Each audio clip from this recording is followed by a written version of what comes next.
there's a lot of things that make a good deal, and especially as markets change. And one of the things to remember when we're talking about fix and flips, there's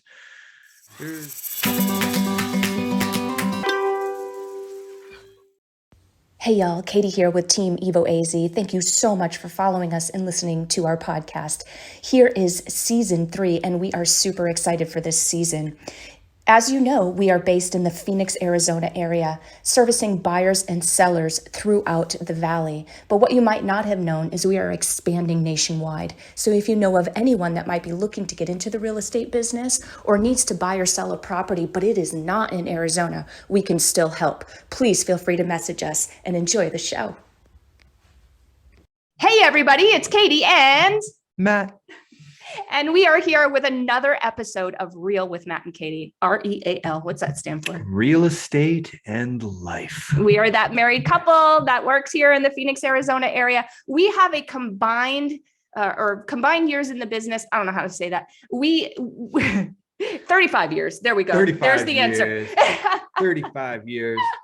So our combined time in the business has been about 35 years. And so Matt and I got together in the real estate world, which is really kind of a funny story. I don't think that we've ever shared on this show. And we probably should someday, but we're both from the exact same area of the country, 3,000 miles away, end up meeting here in Phoenix, Arizona in a real estate transaction. So that was actually kind of cool. A flip transaction. Ooh, that's true. It was a flip transaction. Yeah. Interesting. What a great segue into our topic today. That's what I do. Great things. Yes, you do. Always. And so because we have so much experience and we've been around and around and around a couple times here in the Valley, we get a lot of questions. So a lot of past clients, current clients, friends, family members come to us and ask us a whole variety of real estate things. But a lot of times we get questions about the whole fix and flip scenario. Mm-hmm. A lot of people are interested in getting into that, whether it be for a career change or for a hobby. And for those of you who know us, you know that Matt has a lot of experience with that. In fact, it was the only thing that he was doing when we first connected. It was. So let's jump right into it. We have got the top 5 questions that we are asked typically in, the whole flip and fix. I can't even talk today. The whole fix and flip scenario.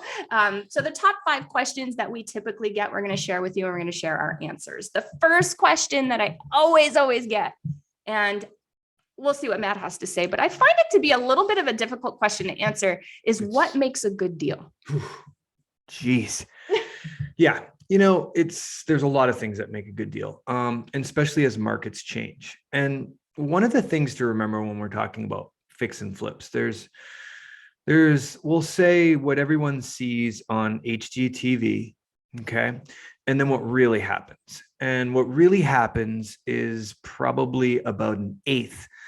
Actually, I'd say what you see on TV is about an eighth of what's really happens in real life. Right. Yeah. It's all fiction. It's very staged. Very, very staged. And it's nowhere near as simple and glamorous and as fun as the TV show makes it. But that's how TV works. We know that firsthand because when the Property Wars guys were in town, I actually filmed an episode with them, and we learned a lot about those flipping type TV shows. In fact, the property that we filmed in, they never even bought. No, they were using some of mine. They asked for a list. And So, but needless to say, I figured I'd touch on that. As far as acquisition goes, and and what makes a good deal out of the flip, it's when I was doing it full time, the biggest thing would be your acquisition price. Right. The margin that you could pretty much see right at the front side of this to determine, hey, this is the risk that is associated with this deal. This is the amount of money that we're going to need. And kind of what are some of the worst case and best case scenarios of this? So let's explain margin really, really quick for those that might be super newbies. So margin's ultimately going to be the amount that you are going to take home. So your margin, and you could break that up and have some contingencies built into it. Any smart investor, any investment that you'd make, especially on this scope of things, you'd have a contingency, which means things that you don't plan for that could pop up. Right. So what really makes a good deal is really going to depend on your risk tolerance, and what type of strategies you have built around this investment. Some people might say, hey, you know what? We were looking for a rental, but we got it at such a good deal that there might be enough meat on the bone to flip it. So it's really going to depend. Some people might say, hey, I have a contracting background, and I know that I've got some contacts, I've got contractors, I got everything that I know that I'm getting a heavy discount and I can make money on that side. I think that's a giant piece. Mm-hmm. And I think a lot of people miss that. So we're looking at, okay, what can we buy it for? Mm-hmm. How much is it going to cost us to fix it up? And then what can we sell it for at the end, right? Correct. So that's what we're looking for. But a lot of factors have to be considered, tons of them. But one really, I think what you just nailed is huge and incredibly important. If you don't have the skill set, or if you don't have the little black book with the people there to help you, then that is an additional contingency, would you call it? Oh yes. Especially in today's market. And that's where it's important we focus on today's market. When I was doing this full time, it was a lot different. We were dealing with, over 30,000 homes on the market. We had most of them being short sales and bank owns. We were dealing with the bank directly to get these deals, these margins that warranted us doing what we did. Nowadays, it's not like that. There's no bank owns, there's no shorts, there's no distressed properties. Yeah, if you're going to get a deal, it's usually, it's off someone else's misfortune. Correct. Yeah. And that's one of the reasons that we've slowed down, and I haven't done one in a bit, because I know that we can ultimately offer a service to our clients and people trying to sell home with a market that's so robust as far as a seller goes. They can get way more money than selling it to someone, an investor that needs this margin. And it's still sad. I see a lot of these deals go where people pick them up with these big margins, and good for them. But I look at the person that sold it and I'm like, hurts my heart, because I know that that's a real individual. It wasn't like it was a bank or something like that, that could easily justify walking away from $20,000 to $50,000. It's definitely a lot easier when we were doing it to work with a bank on, and basically steal this property from the bank. And so that's where our margin was in back then, was what you could acquire it at. And you knew our market at that point in time wasn't appreciating much. We were probably looking at around 2 to 3% a year. So you couldn't really base your investment and projections off of appreciation. It was all about in arrears, what you acquired it at. Today is a totally different story. You don't have that luxury. It's all based on speculation. Right. It's all based on where's the market going to go. With this low inventory, as you see, just being a regular buyer trying to buy a home cash and pay market for it is next to impossible. So trying to find a deal that might have some meat on the bone before you even close is far and few between. Yeah. So that's where I would say, what really makes a good deal is going to be your knowledge going into this game, what you kind of have set up, really thinking about all the, implications that come with this type of investment. What is your tax? How is it going to affect your taxes? Are you considering short-term capital gains? Do you have exit strategies if something pops up and you need to hold it? All of these good things. If it's something that you're looking to tip your toe in the water and try out, I'd really make sure that this amount of money that you're investing kind of falls into that, we'll call it the Vegas bucket of investment, that, whatever money you take to Vegas, you consider it lost. Yeah. Unless you really have a really, really good, well thought out plan. Totally agree with that. So second question, Matt, how do we find these deals? It's the best place to look. Yeah. Right now it's tough. Like we were saying before, due to the market. So, if you're going to be finding deals like this, usually, a lot of the deals that I see people getting are from, word of mouth, or someone that knows someone that went through some unfortunate circumstance that they just needed to unload the home, and they just wanted to kind of do it naively and not really look into what all their options are. And sometimes houses fall into this category because they're so distressed. There's so many issues that are wrong that they know that they can't bring it to market and just attract that end user that's just looking to put up some paint or. Well, we had one like that. Yeah. Oh yeah, exactly. We had a property that was it was riddled with foundation cracks, and we had to go through and get a structural engineer and all this. And we fixed it, but we turned that into a rental. At that point in time, it was going to be a flip, but we felt that, hey, it was going to be a good house for us to move into and eventually turn into a rental. And that's what happened. Right. So, but that's also a great, that's a great way to kind of structure your deal when you're looking for these. The other way is, just, finding a good relationship with wholesalers.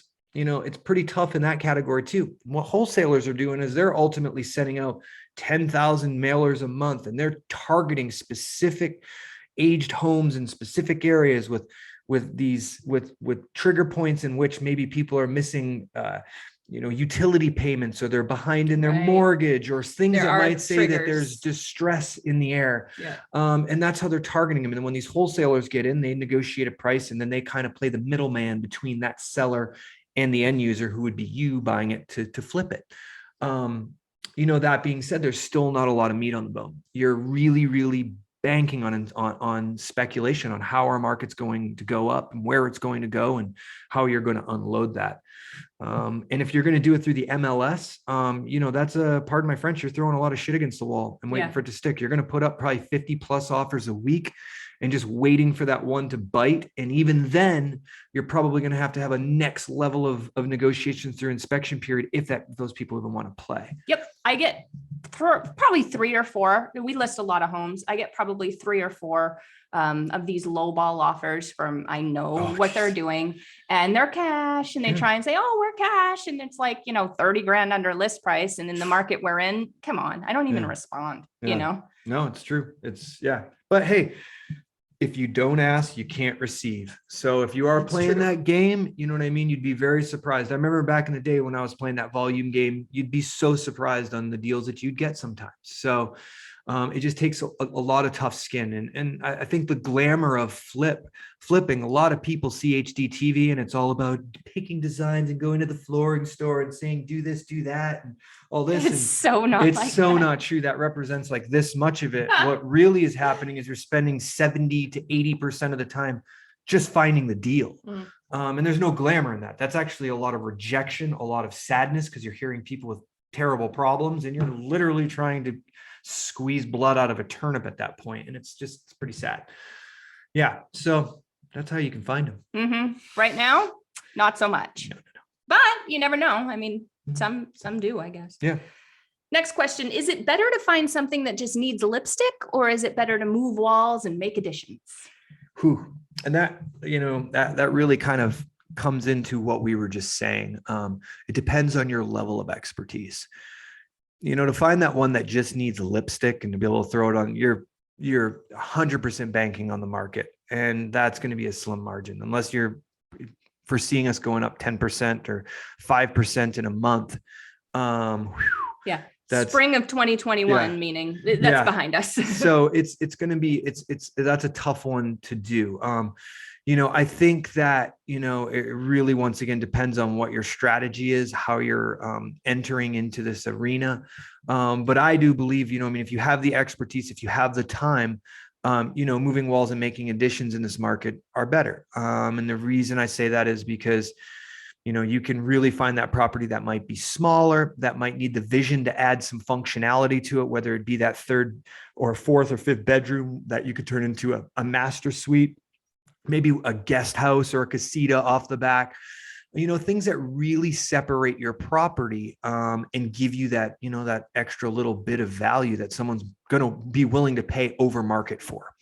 But that being said, now that you're going to be moving walls and and adding additions, you're going to have to engage the city. And in Phoenix greater metro, municipalities differ. Yeah. You could go from one place that's going to be a little softer on permits, and they're not, they'll slap you on the wrist if you do something wrong. Then you'll have these places that will red tag you.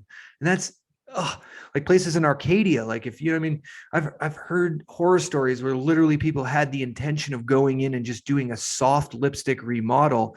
And the inspector drove by, saw something, and red tagged him. Yeah. And that quick little $20,000 to $30,000 in and out turned into a $200,000 6 to 8 month pulling permits to fix everything and lose a boatload of money. Nightmare. So you really, really want to know what you're doing, where you're doing it, how you're doing it, and ultimately who you're doing it with if you're not the contractor. And that's kind of the thing that we're dealing with right now. Labor is so difficult. It's one of the reasons that I slowed down on it and haven't done it in about a year is because of that. Before you had a very reliable set of vendors that would be there, and you knew the time that they would take, you knew the prices they would charge, and you could really build that into your investment. Now it's just gambling. Who's going to show up? What are they going to charge? Are they going to quit halfway through? Are they going to hamstring you? And that is just a whole other set of juggling knives. And then you have materials, as we've seen, everyone's seen it. Super expensive. You can't even get Romex wire right now. It's stupid expensive. So all these things that you would think shooting from the hip when you're pricing it, is 100, 200% what it was a year ago, 2 years ago.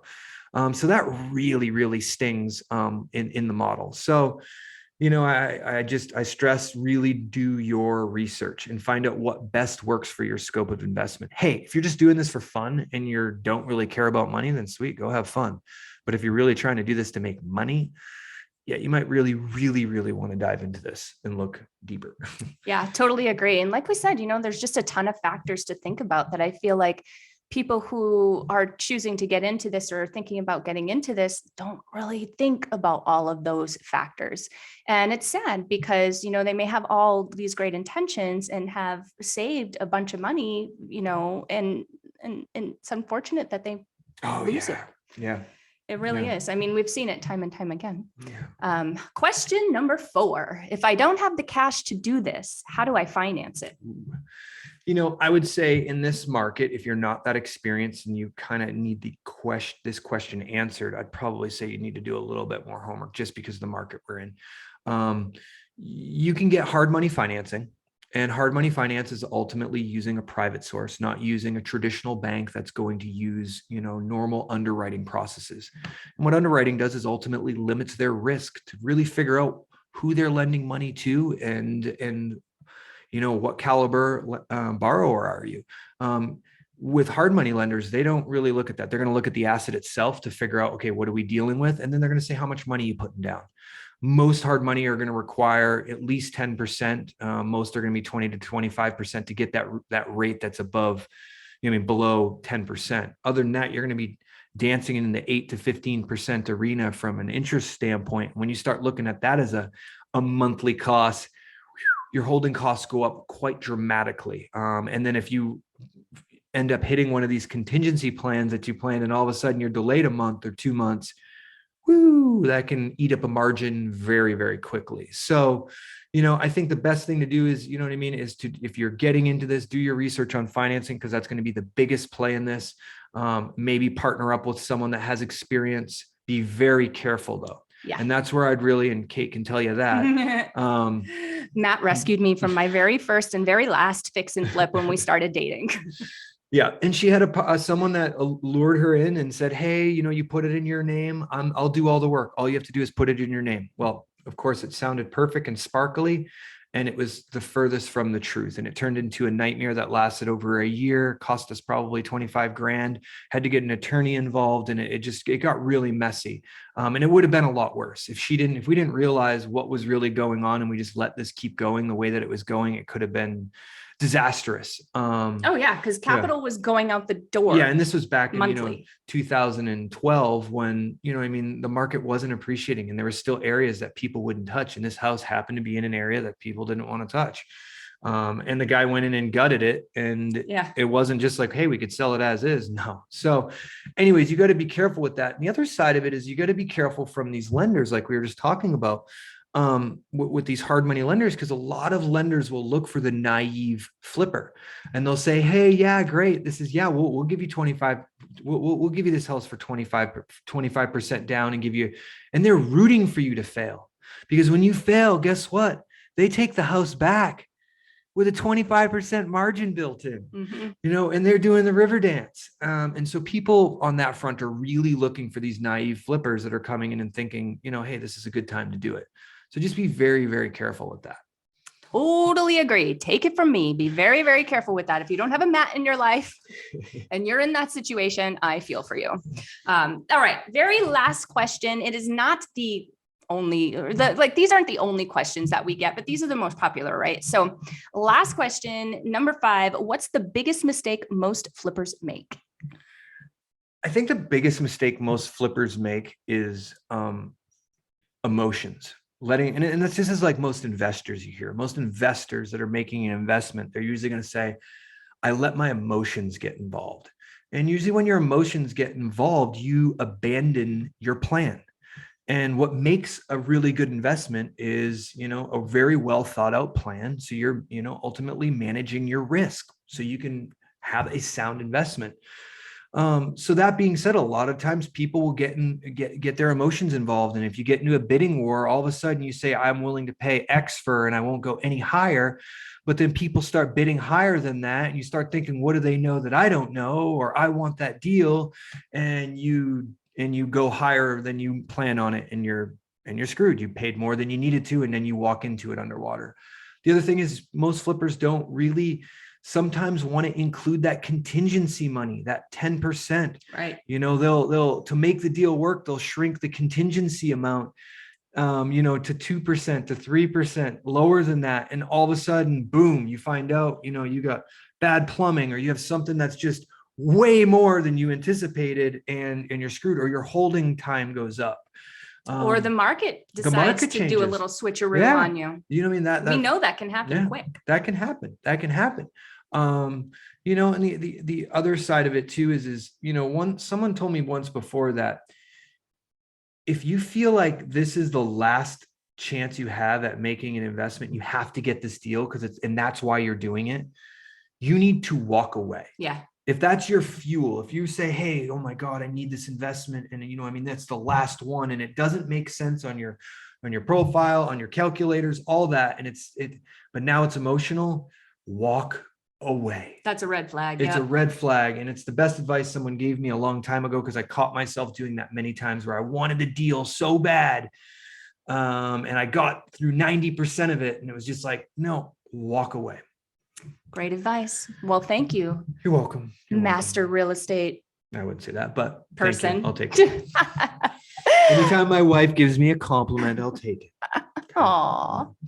All right, guys. Well, that is our show for today. Hopefully you enjoyed it. If you have any further questions about real estate at all in general, any part of real estate or the fix and flip, you can talk to the master, right? Let us know. Get in touch with us. We are so happy to give any and all advice. Yeah. And at this point, that is still free. We're not quite famous enough yet.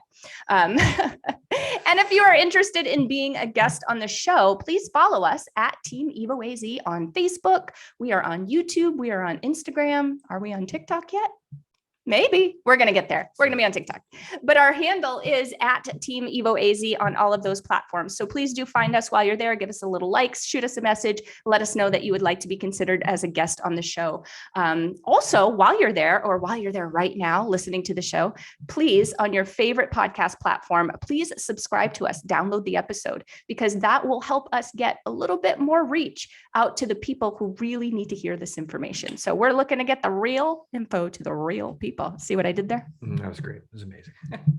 Bye, guys. Bye.